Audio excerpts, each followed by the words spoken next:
todos bienvenidos. Muchas gracias. Vamos a iniciar retomando esta jornada del 10º Seminario Internacional de Desarrollo Local, de la Maestría en Desarrollo Local de la Unidad Académica de Economía y del Programa de Ciencia Política de la Unidad Académica de Ciencias Sociales. Me voy a permitir presentar a las personalidades que nos acompañan en el presidio, en esta mesa de trabajo, donde se va a hablar de una conferencia honor a quien honor merece, el legado del doctor Ernesto Galarza. Nos acompaña el maestro Pedro Luna Jiménez, quien es catedrático de la Unidad Académica de Economía, para que pida un fuerte aplauso.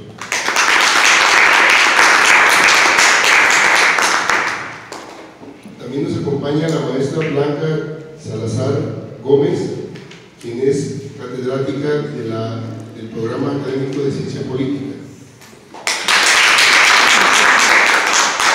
Y nos acompaña también el doctor Abel Gómez Gutiérrez, catedrático del Programa de Ciencia Política y organizador de este evento. Y para dar inicio, sin más preámbulo, daré la palabra a cada uno de ellos para que se presenten y enseguida iniciemos ya con la conferencia magistral. ¿Es un panel? Sí, con el panel de la conferencia. Sí. Muy buenas tardes, tengan todos ustedes. Hoy definitivamente es un día muy especial, además de estar celebrando este 10º Seminario Internacional sobre Desarrollo Local y Migración. Pues también tenemos el festejo de 70 años de la Declaración Universal de los Derechos Humanos, ¿verdad? Ya 70 años y coincidió muy bien este día con lo que ahora estamos haciendo un homenaje a este personaje tan importante de nuestro estado como lo fue Ernesto Galarza. Empezaré con una frase de Graham Greene que dice: la humanidad avanza gracias no solo a los potentes empujones de grandes hombres, sino también a los modestos impulsos de cada hombre responsable. Creo que eso es lo que fue el hombre a quien estamos haciendo homenaje el día de hoy, un hombre que le puso amor a cada una de las actividades y también supo ver el amor con aquellas personas con las que trató a lo largo de todo el recorrido de lo que fue su vida y que lo llevaron precisamente a ver el lado humano de la sociedad. Una gran felicitación para los organizadores de este evento. La verdad es que en estos espacios constantemente se están celebrando este tipo de eventos académicos que vienen a enriquecer la actividad académica de estudiantes, profesores y del público en general. Pero este evento además tiene precisamente de especial que ha logrado proyectar su impacto más allá del círculo académico, ¿sí? Es decir, ha logrado esa vinculación social de hermandad y solidaridad con el pueblo de Jalcocotán San Blas, quien se ha hecho presente en este evento desde la inauguración del seminario a rendir este homenaje pues a lo que es el doctor Ernesto Galarza. Gracias. Y bueno, en este momento me dispongo a leerles lo que es la biografía de este personaje tan importante.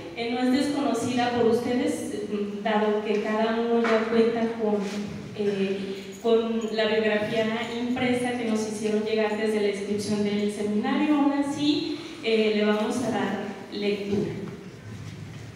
Ernesto Galarza, una nayarita excepcional en Estados Unidos, ¿sí? Por Jaime García López.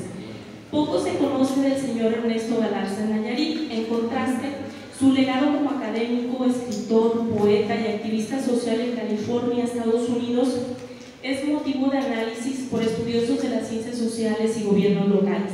Basta arrastrar su nombre en los buscadores de internet más comunes para darse cuenta de quién fue Ernesto Galarza. El escrutinio de la obra de Galarza en la Unión Americana es un honor que la figura del nayarita no goce en su tierra natal. Tampoco información que se puede encontrar acerca de él se encuentra en el idioma inglés. En Nayarita.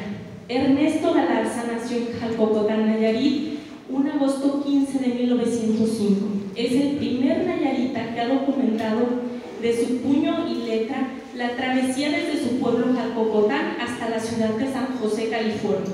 En su obra autografiada llamada Barrio Boy, publicada en 1971, Ernesto Galarza hace un homenaje a sus raíces como jalcocotense y nayarita. En esta obra, originalmente escrita en inglés y que la Secretaría de Educación Pública publicó una única traducción en español en el año de 1977 bajo el título Traspasando Fronteras, el señor Galarza retrata de manera magistral los recuerdos de su niñez en Jalco, como se refería a su pueblo jalcocotense para acotar el nombre. Curiosamente, después de un siglo, mucho se asemeja al Jalco que Ernesto describe, el Jalco actual en dimensiones, modismos y costumbres. En esta obra relata cómo su mamá Enriqueta, su tía Esther y su tío Gustavo, junto con él, salieron de Jalco en 1911 buscando una mejor vida, como lo hicieron muchas familias mexicanas que escapaban de los estragos de la Revolución. En la actualidad, Barrio Boy se utiliza como material didáctico en estudios chicanos y escuelas primarias de California. Ahora vamos a hablar de Ernesto Galarza, el escritor. En 1979 fue nominado al Premio Nobel de Literatura, convirtiéndose así en el primer mexicano-americano con tan distinguido mérito en la Unión Americana.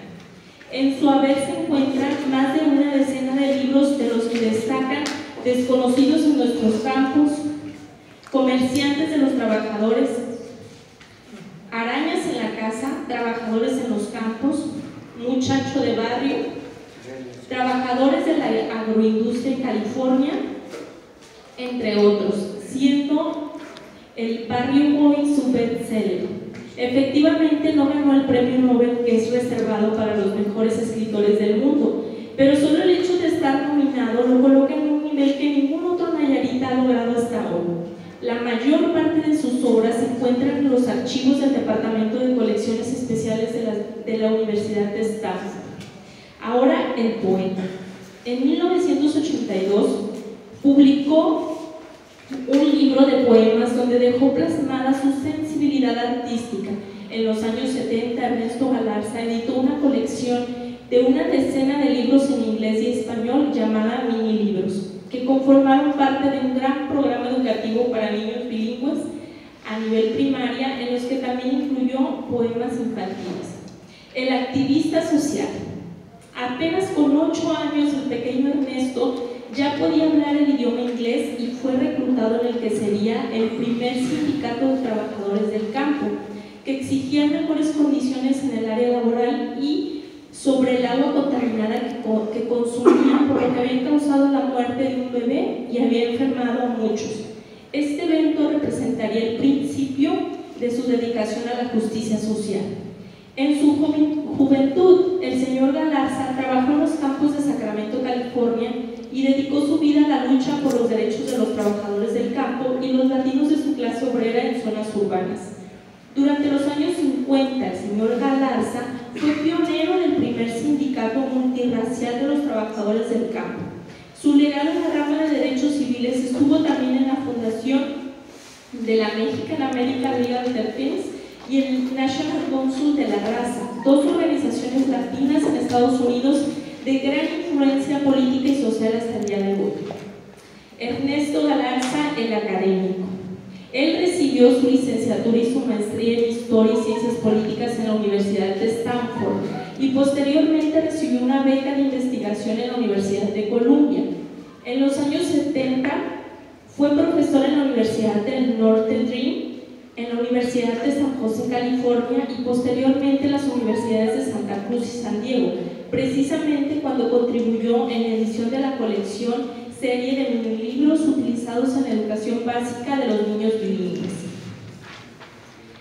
En la actualidad de San José, una escuela primaria lleva su nombre, un paseo de arte entre las calles Market y Cuarta en el centro de la ciudad conmemora su legado académico y social.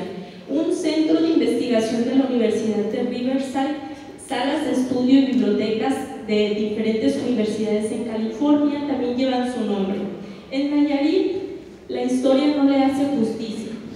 En el lugar donde nació y dio sus primeros pasos, Jalcocotán, apenas una extensión de la preparatoria Cebeta 130, lleva su nombre y penosamente su legado no se explotaba para inspirar a futuras generaciones.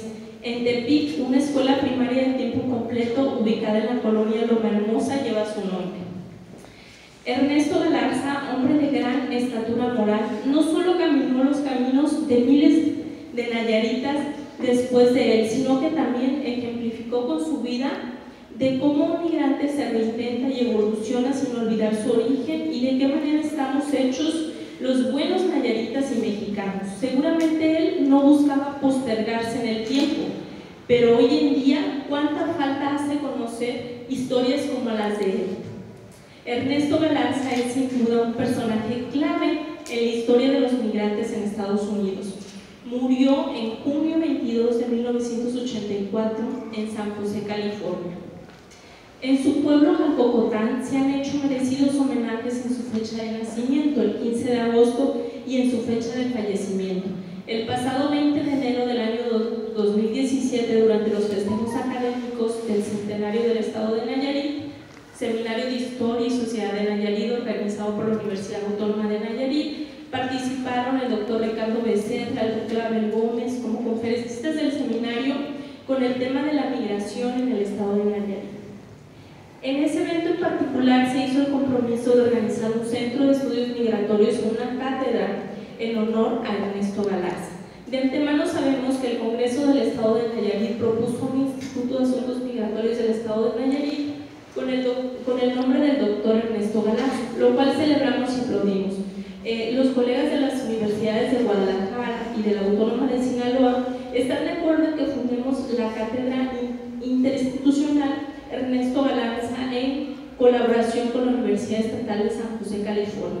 Por lo tanto, este es otro compromiso que se viene a hacer en este 10º seminario de migración junto con la 4ª reunión de trabajo de la red internacional. Pues enhorabuena, aquí tenemos la vida y obra de este excepcional Nayarit.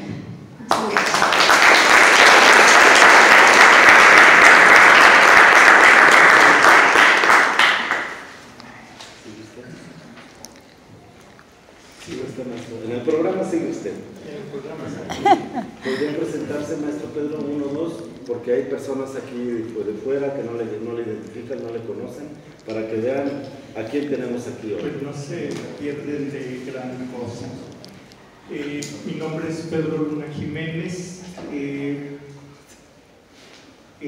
laboro para la universidad en la unidad académica de Economía e Informática, que yo prefiero quedarme con su antiguo nombre de Facultad de Economía, que esas instituciones adquirían esa denominación a partir de que contaban con posgrados, las escuelas y las facultades.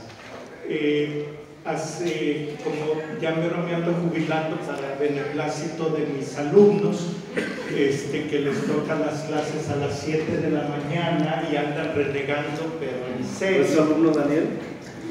Sí, pero con él no era a las 7 de la mañana.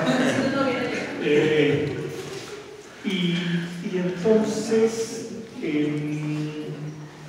comentábamos hace un momento de que esa universidad que nos tocó conocer allá hace poco más de 3 décadas, todo el mundo nos conocíamos y nos hablábamos por nuestro nombre y teníamos casi todo el mundo apodos. Ahora no, ahora es una institución muy extensa, que en un momento dado le gustó alguna bola de banquetones para convertirla en su botín, y eso hay que comentarlo también.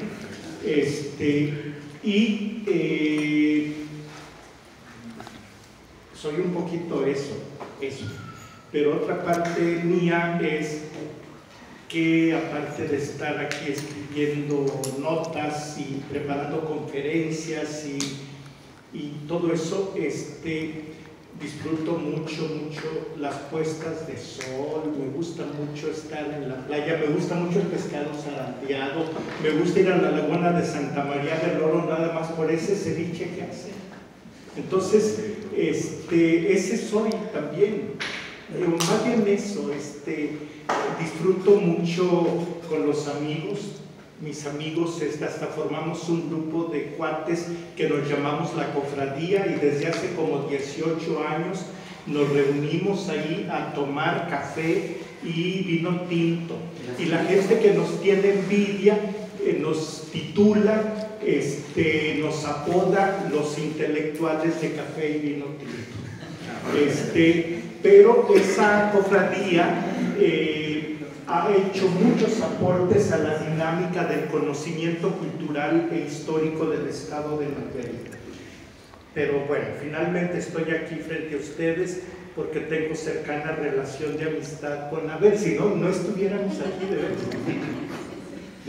Uno a estos eventos invita uno a las personas con que tiene una relación de amistad cercana, etcétera, por eso. Pero que saben del tema, por supuesto. No, a veces vamos a congresos y hay cada persona ahí que nada más porque es cuate, miren, entonces, porque luego es muy peleonero.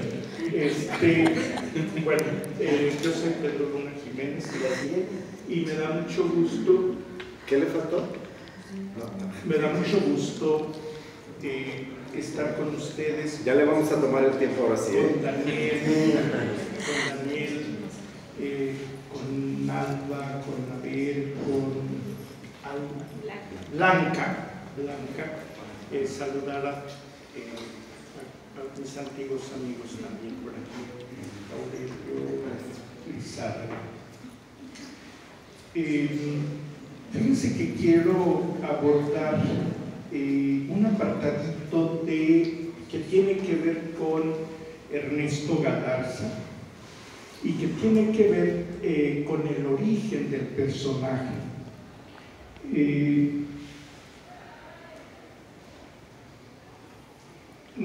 Muchas de las veces cuando uno revisa las partes estas digitales que se nos acaban de leer ahorita, se encuentran en esos expedientes, en esos textos, que se encuentra uno con que se queda la necesidad de que por qué no viene más información. Y siempre dice uno, Ernesto Galarza nació en Jalcocotán, en el municipio de San Blas, en el año de 1905 y hasta ahí.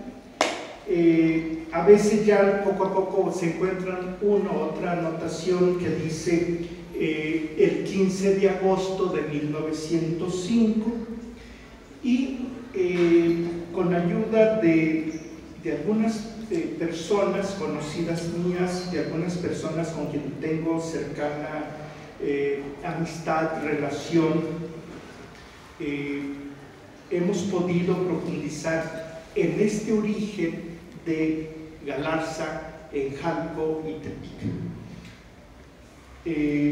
Y un elemento, un documento que sirve en gran medida para ese avance en este conocimiento tiene que ver con los archivos eclesiásticos parroquiales, tanto de la parroquia del puerto de San Blas como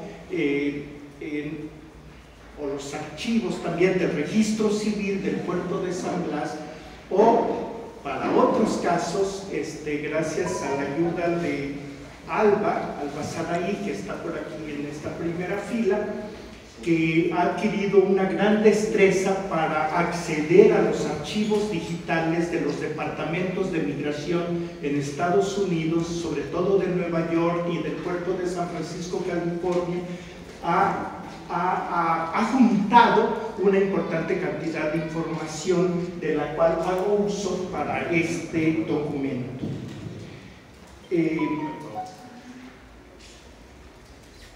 Voy a leerles, voy a pedirles así mucha atención, voy a leerles el texto de la fe de bautismo de Ernesto Galarza.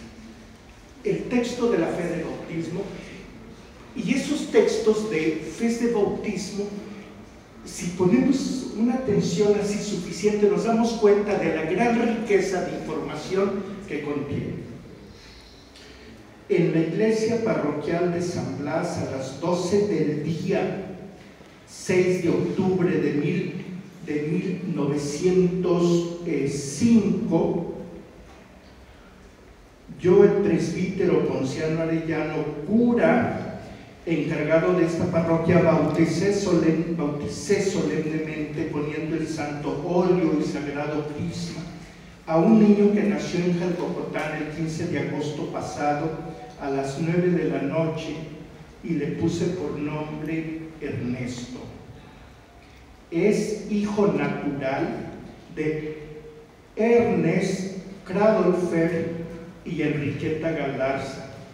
Sus abuelos paternos son, los españolicé para facilitar la lectura, Juan Jacobo Cradolfer y Matilde Cradolfer Ishnan. Abuelos paternos, Félix Galarza e Isabel López. Padrinos, Epitacio Lorenzana y Dolores Noyola, a quienes advertí su obligación y parentesco espiritual.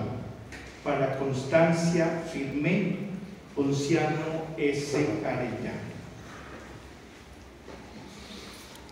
Primer acontecimiento. Se trata de un personaje que fue un hijo natural. Para este entonces, por los años de 1905 y prácticamente todo el siglo XX, la existencia de hijos naturales presuponía la posibilidad de que fueran hijos fuera de una unión legítima, una unión legal, civil por el civil o por la iglesia, principalmente por la iglesia. Y dos, estas personas que nacían bajo ese estatus, era muy difícil que ingresaran a carreras que tuvieran que ver con el sacerdocio, por ejemplo, porque eran hijos naturales, inclusive eran como tachados, y todavía en los archivos parroquiales, cuando ustedes vayan y vean, cuando vayan a ser padrinos o madrinas de alguien de bautismo en una iglesia parroquial, se van a dar cuenta de que están ahí todos los libros donde se registran los bautismos, y pongan mucha atención porque allí van a encontrar libros desde los años de 1740, como es el caso de Tepic, desde Jalisco, que tiene libros desde 1690 y tantos, o Compostela, Acaponeta, etc. No más que en la costa las inundaciones se encargaron de ir acabando con esos archivos, pero ahí están esos libros. Y hay un libro especial, o hay libros especiales en un apartado particular que tiene que ver con los hijos naturales. ¿Qué cosas? Era hijo de un alemán. Y luego yo, hace como unos 2 años que preparé esta nota para un homenaje que le ofrecimos en San Blas, yo puse aquí lo siguiente: me imagino que de los alemanes de la hacienda de Santa Cruz de Villapar. Yo puse esa nota. Y ahorita la voy a reforzar, porque sí era por ahí la cosa. Pero no me la puse así, me imagino, no. Ahora con nueva información, porque así es finalmente la ciencia social, es decir, avanza uno en algo y luego después lo leen a uno y luego después sigue avanzando, etc. Tengo aquí también el acta del registro civil. El acta del registro civil, aunque es un texto más extenso, un poquito más extenso, señala también que es hijo. Ahí, por ejemplo, ya no aparece el nombre del padre, únicamente aparece el nombre de la madre, que es Ernesto Galarza, hijo de Enriqueta Galarza, natural de Tuxpan. Esta Enriqueta, natural de Tuxpan y vecina de ese pueblo de Jalcocotán.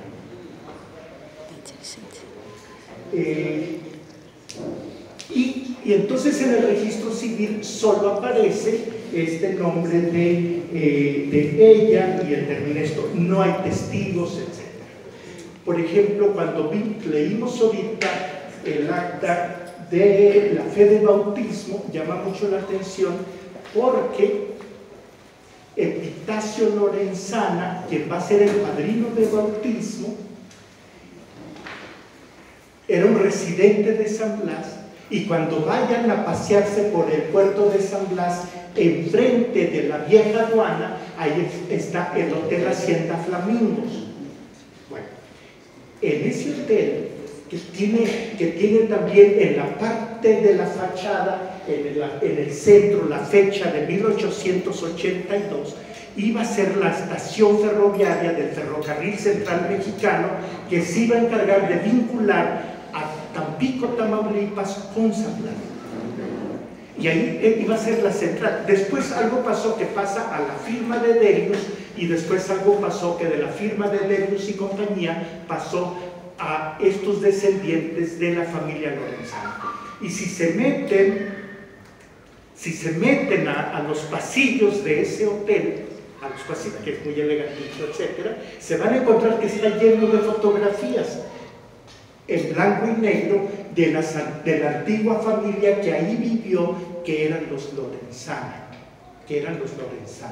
Y la foto viene, a esas fotos que están ahí viene con quiénes eran sus niños. Ahí pues es una colección fotográfica. Bueno, en ese ambiente, pues yo voy a invitar a alguien que sea padrino de mi hijo o padrino de mis hijos, y principalmente van a ser mis cuates. Lo que decíamos hace un momento aquí con el maestro Abel. Voy a invitar a mis cuates, a las gentes cercanas conmigo. Y sucede que de las notas que iba preparando Alba sobre esas documentaciones que se encontraba, como queriendo exprimir la información de la fe de bautismo, se puso a ver quién era esa tal Epitacio Lorenzana, que por cierto también en el panteón de San Blas, lo que quedó del huracán, que era que hizo una destrucción de todo ese hermoso patrimonio histórico arquitectónico, están ahí también la cripta muy elegante, muy maciza de la familia Lorenzana. Cuando gusten también pregúntenle al panteonero que sí, dónde está la cripta, y es una de las más hermosas. Y al ir acomodando esas notas por ahí de la información que se iba encontrando, Alba, sucede que puso una anotación especial ahí, que ese tal Epitacio era un mujeriego que tenía hijos con 3 diferentes mujeres, 2 de ellas habían sido sus esposas, pero que ella lo justificaba, y me gustó mucho porque además era una realidad. Sucede que para este entonces el punto de llegada de las epidemias al estado de Nayarit era por San Blas. Entonces llegaba una epidemia y era mortandad, entonces era muy probable que muchas de esas chicas por ahí hayan quedado sepultadas con la epidemia. Ahora, ¿quién era también Ernesto Clodovfer? Que va a ser el papá de él. Pero él no lo dice, en su libro de Barrio no lo dice.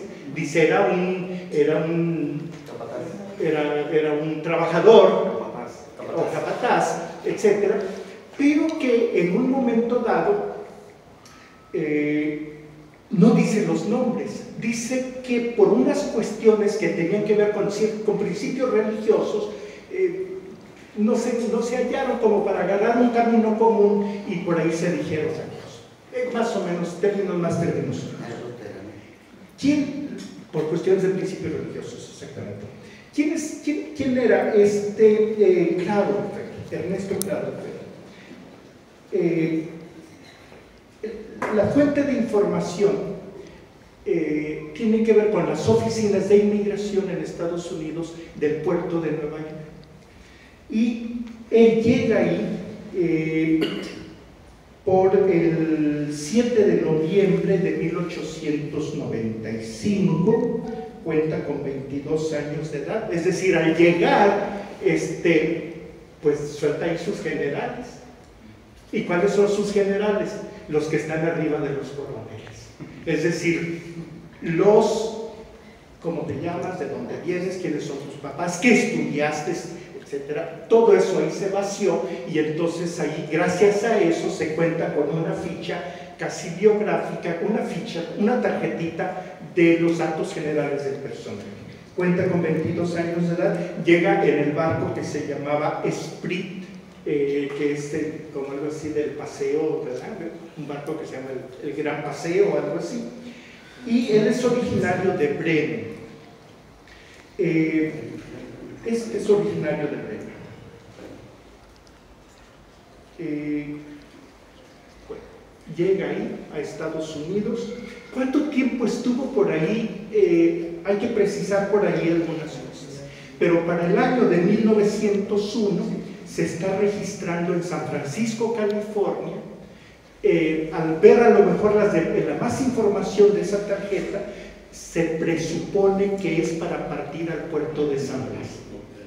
Es decir, de Nueva York se viene a California y de California a San Blas. Pero pasó varios años en Estados Unidos. ¿Qué estuvo haciendo? ¿Qué no estuvo haciendo? Etcétera. Pues hay que seguir trabajando ese tema. Entonces se viene a San Francisco, California, y para llegar a Tepic por el año de 1901, y entonces dice uno, ¿a qué venía él a Tepic por estos años? Y la profesión que él tenía era como ingeniero agrónomo, como técnico en manejo de maquinaria agrícola, etc. Y estamos pensando que él es un contratado por la firma Delius y compañía, que eran dueños del Cora, que eran dueños de Palapitas, toda la franja cafetalera, y que a partir del año de 1884 habían puesto la primera plantación de café en la hacienda del Cora. Esos alemanes. Pero esos alemanes, Delius, Hildebrand, Bruckmüller, Beyer, Meyer, Kuhn, Frommhagen, etc.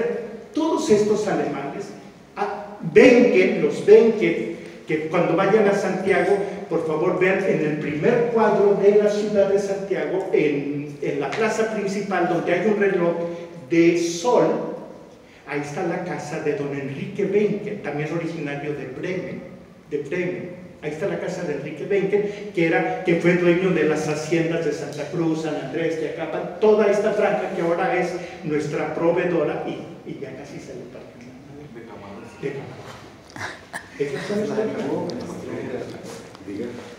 de este señor Benken, Enrique Benken, era el dueño de esas haciendas del municipio de San Cruz. Bueno, toda esta presencia de alemanes en Tepic provocó que por los años de 1880 y tantos en adelante, por decir algo, por 1885, hubiera el consulado alemán de Tepic. Y ese consulado alemán de Tepic estaba en lo que ahora es el Museo Regional, y cuando ustedes vean alguna fotografía antigua de estos años, van a ver ondeando ahí la bandera del Imperio Alemán. Ahí despachaban los Delius, que fue cónsul, Eugenio Hildebrand, que fue cónsul, y esa colonia alemana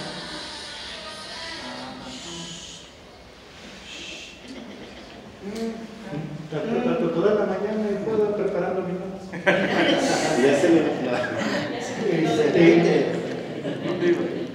A ver, póngale consulado alemán.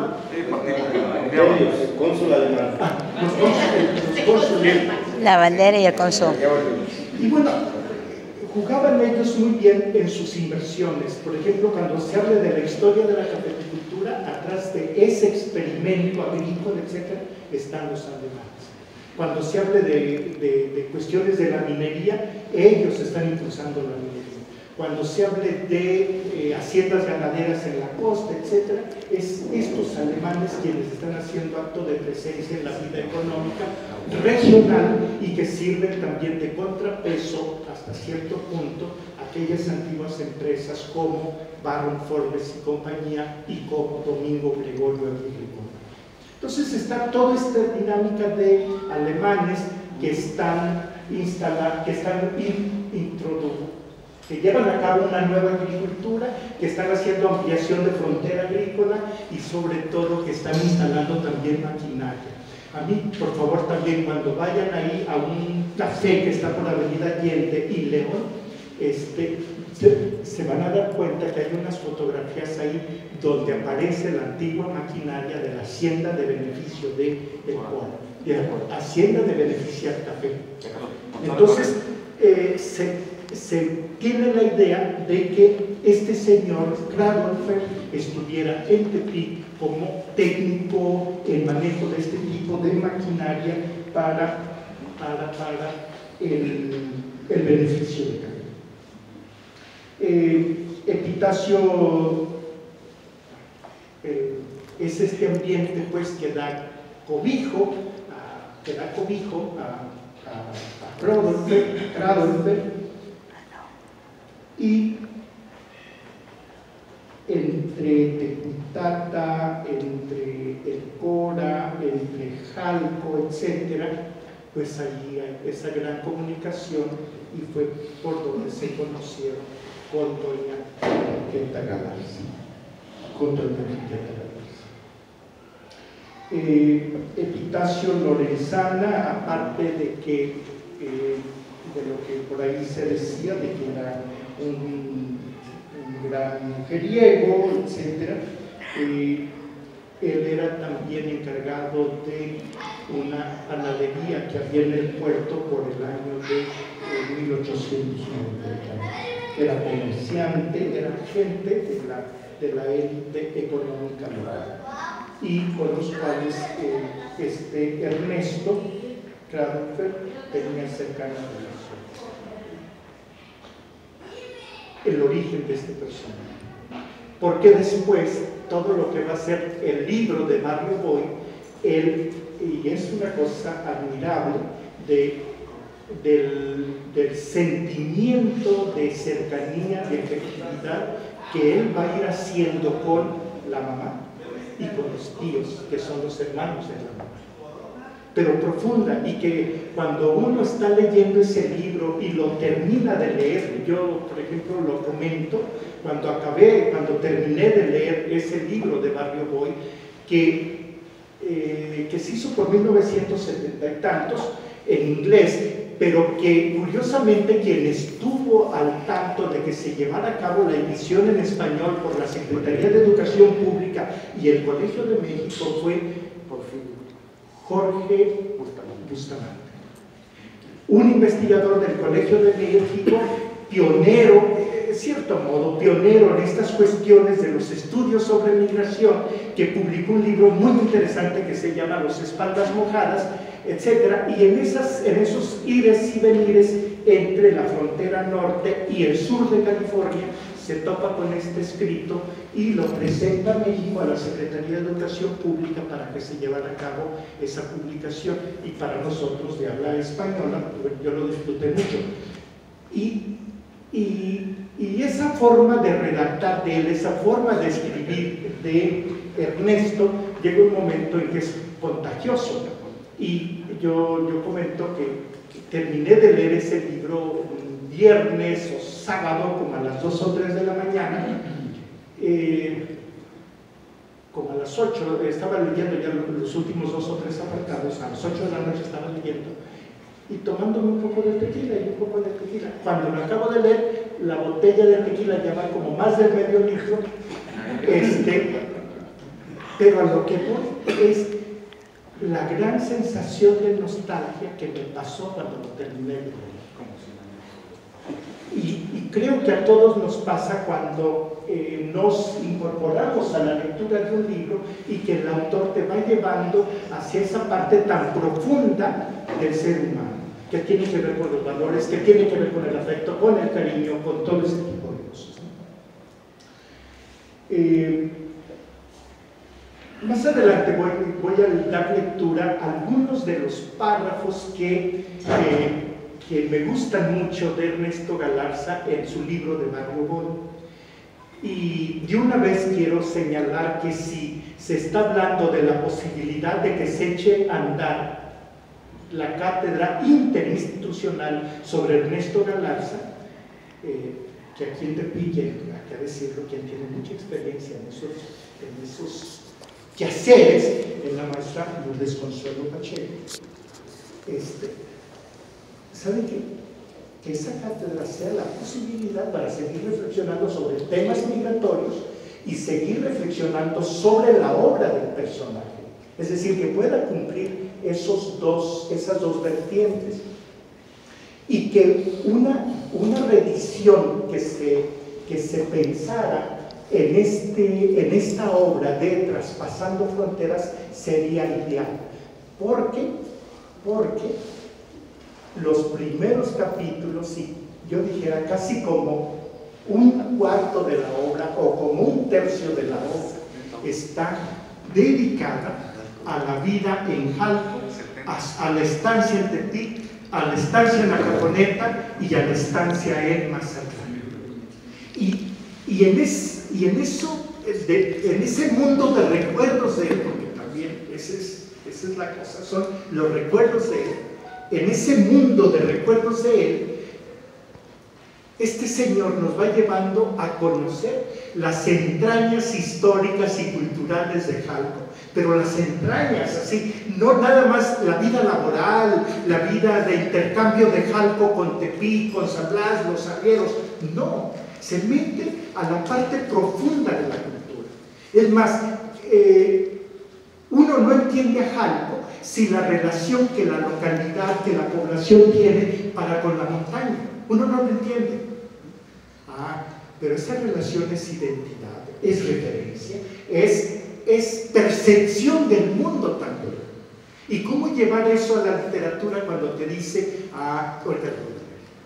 pero también en esos recuerdos de Galarza hay toda una vertiente que actualmente se está investigando y que a mí me gusta mucho, que es el mundo de la cocina y el mundo culinario en la vida y en la obra de los grandes personajes que han movido la historia.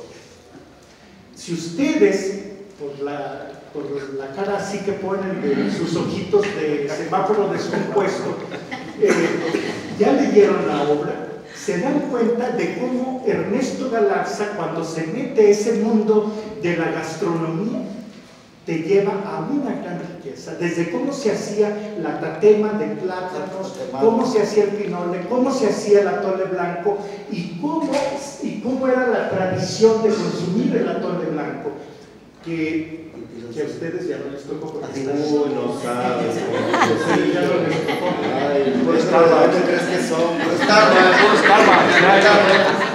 Atole y piloncillo. No te confundas con nosotros. Puro del Oxxo. Entonces, el meterse a esa cuestión de la gastronomía, ¿no?